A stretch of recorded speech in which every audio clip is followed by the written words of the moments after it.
আসসালামু আলাইকুম। আজকে আমি তেলে ভেজে ক্রিসপি মজাদার প্যাটিস বানিয়ে দেখাবো। এটা অনেক সহজ বানানো বাসায়। ঘরে থাকা সামান্য কিছু উপকরণ দিয়ে আজকের এই নাস্তাটা আমি বানিয়ে দেখাবো। এটা কিন্তু ভীষণ মজাদার একটি প্যাটিস। তো শুরুতে আমি এখানে আটা নিয়ে নেব। বিসমিল্লাহ। এখানে আমি ১ কাপ আটা নিয়েছি। তারপরে দিয়ে দেব পরিমাণ মতো লবণ, ১ টেবিল চামচ রান্নার তেল। এই পর্যায়ে তেলের সাথে আটা ভালোভাবে মিশিয়ে নিতে হবে। মেশানো হয়ে গেলে এখন আমি নরমাল পানি দিয়ে একটা খামির বানিয়ে নেব। এই খামিরটা একটু টাইট করে বানাতে হবে যেন নরম না হয়। তো এভাবে আমি অল্প, অল্প পানি দিয়ে টাইট করে একটা খামির বানিয়ে নিয়েছি। তারপর উপর থেকে সামান্য একটু তেল দিয়ে এটা রেখে দিব ১০ মিনিটের জন্য। এতে করে খামিরটা সফট হয়ে যাবে।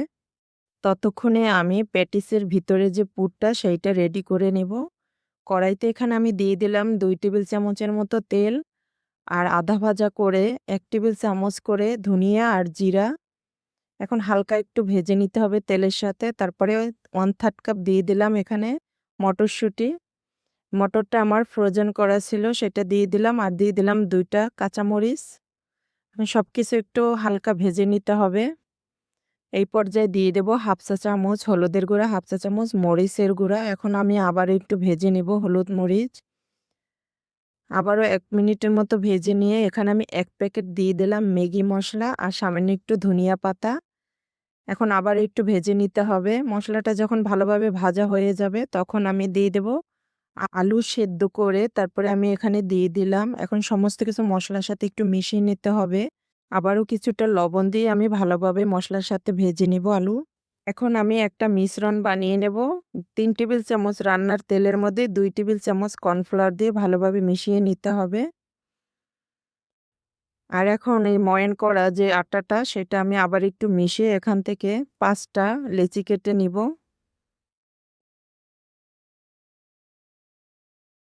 আর কিছুটা কর্নফ্লাওয়ার ছিটিয়ে দিয়ে এখানে পাতলা করে রুটি বেলে নেব।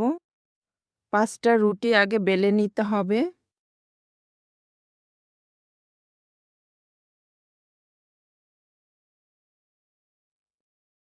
রুটিগুলি আমি বেলে নিয়েছি। তারপরে উপর থেকে মিশ্রণগুলি দিয়ে দেব। কর্নফ্লাওয়ারের যে মিশ্রণটা সব জায়গায় লাগিয়ে দিতে হবে ভালোভাবে। এভাবে একটা, একটা করে দিয়ে এর উপরে ভালোভাবে মিশ্রণগুলি দিয়ে দিতে হবে সমস্ত জায়গায়। তো ৫ টা রুটি আমি একসাথে করে এভাবে মিশ্রণ মিশিয়ে দিয়েছি। তারপর পরোটার মতো ভাঁজ দিয়ে নিতে হবে। ভাঁজ দিয়ে এখানে আমি আবারও মিশ্রণটা লাগিয়ে দিলাম। তারপরে আমি এই সাইডটা উল্টিয়েও নিলাম, নিয়ে এখানেও আমি মিশ্রণটা লাগিয়ে দিব। তো সমস্ত জায়গায় এই কর্নফ্লাওয়ারের মিশ্রণটা দিয়ে দিতে হবে।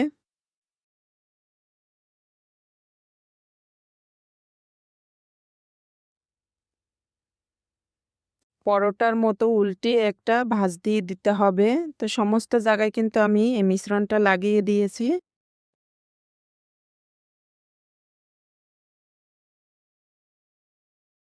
ভাঁজ দেওয়া হয়ে গেলে এখন আমি রুটিটা বেলে নিব। এটা সেম পরোটার মতো বেলতে হবে।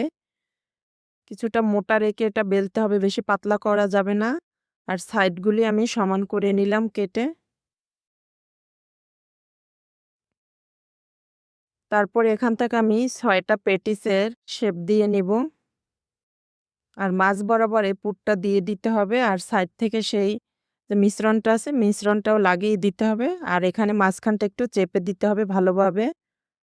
প্যাটিসগুলি সব রেডি করে আমি হালকা গরম তেলের মধ্যে দিয়ে দিব। চুলার আঁচটা এই পর্যায়ে মিডিয়াম রাখতে হবে। তো আস্তে, আস্তে কিন্তু এখানে প্যাটিসগুলি সুন্দর করে লেয়ারগুলি বের হয়ে আসছে। মিডিয়াম আঁচে রেখে এগুলো ভালোভাবে মুচমুচে করে ভাজতে হবে। তো যখন এরকম ব্রাউন কালার হয়ে যাবে তখন আমি তেল থেকে উঠিয়ে নিচ্ছি। ভাজা হয়ে গেলে আমি আপনাদেরকে ভেঙে দেখাচ্ছি যে এটা কতটা লোভনীয়। এটা কিন্তু যে কেউ পছন্দ করে এই খাবারগুলি। তো আশা করছি আজকের এই রেসিপিটি আপনাদের কাছে অনেক ভালো লেগেছে। ভিডিওটি আমি এখানেই শেষ করলাম। আসসালামু আলাইকুম।